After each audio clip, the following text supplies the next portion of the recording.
শ্রীমদ্ ভগবদ গীতা দ্বিতীয় অধ্যায়, নাম সাংখ্যযোগ, শ্লোক সংখ্যা 55।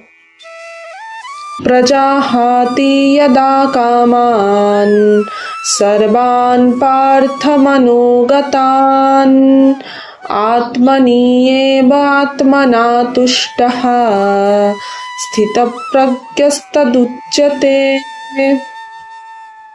ভগবান শ্রীকৃষ্ণ বললেন, হে অর্জুন, যখন যোগী মন থেকে সমস্ত কামনা সম্পূর্ণভাবে পরিত্যাগ করেন এবং আত্মা দ্বারা আত্মাতেই সন্তুষ্ট থাকেন, তখন তাকে স্থিতপ্রজ্ঞ বলা হয়। রাধে রাধে। ওম নমো ভগবতে বাসুদেবায়।